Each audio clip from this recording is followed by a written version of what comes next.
Olá a todos, mais uma vez estamos aqui no nosso canal do YouTube falando sobre teoria e método. E dessa vez eu quero voltar a minha atenção para uma discussão menos teórica do que prática. Uma discussão prática. Quero falar de uma das partes fundamentais de um trabalho, seja um trabalho final de curso, uma dissertação, uma tese, um trabalho de conclusão de curso ou uma monografia.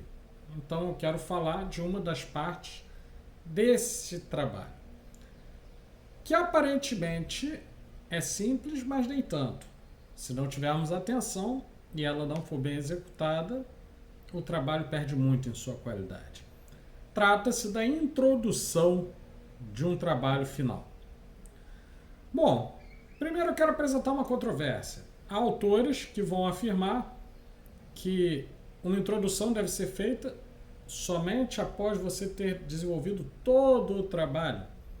E o argumento para isso é o de que somente após ter validado o método, conferido se os instrumentos metodológicos estão corretos, aplicado e desenvolvido a análise de dados, é que o sujeito teria condições de fazer uma introdução justamente ao trabalho. É um argumento bom? Aparentemente sim. Por outro lado, outra corrente de autores vão defender que uma boa introdução auxilia inclusive na escrita do restante do trabalho, pois ao elencar quais são as partes do trabalho que vão ser abordadas, você já estaria previamente realizando um esforço de sistematização e organização complementar ao que o sumário faz. Muito bem, eu sigo essa segunda vertente. Uma introdução bem feita é uma introdução que vai mesclar três elementos principais.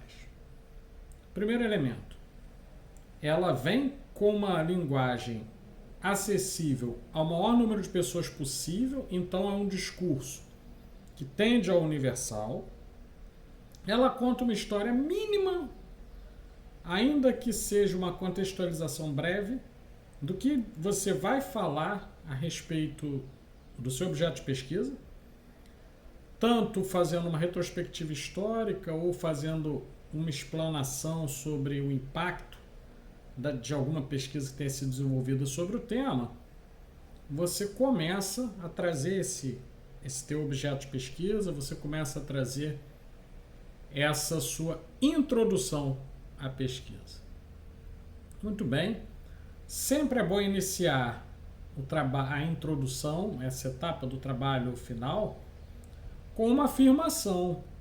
Você faz uma afirmação e você vai tentar, a partir dessa afirmação, desenvolver uma argumentação que sustente a sua afirmação. Darei um exemplo. Supondo que eu esteja falando sobre reprovação, eu posso pegar um dado de pesquisa, dizendo, por exemplo, que no Brasil a taxa de reprovação do sexto para o sétimo ano é maior do que do quinto para o sexto ano. E a seguir, indicar, após uma breve retrospectiva histórica de como a questão da reprovação é tratada na literatura, falar um pouquinho de um ou dois autores, ao menos, que tenham tratado do tema, eu começar a fazer algumas hipóteses do porquê isso acontece. É uma boa possibilidade de introdução. A introdução vai ter uma segunda parte, que é uma parte conceitual. Você precisa, na introdução, expor minimamente qual é o seu ponto de vista sobre o assunto. Como você pretende abordar o assunto? Como é que esse objeto de pesquisa mobiliza você? Tendo em vista que o pesquisador não é neutro, o pesquisador tem também toda uma carga de intencionalidade, pessoalidade, que você tenta objetivar ou diminuir a influência na pesquisa. Em outro vídeo falaremos sobre objetivação.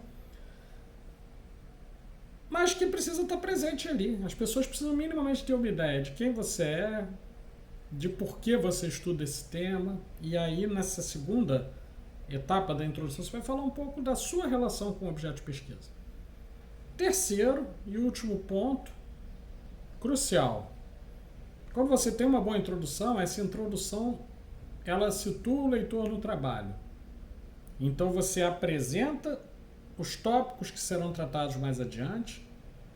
Exemplo, você vai tratar de teoria e método, você vai tratar de um contexto histórico do tema, você vai falar de análise dos dados, e tudo isso vai virar capítulo no seu trabalho final de curso.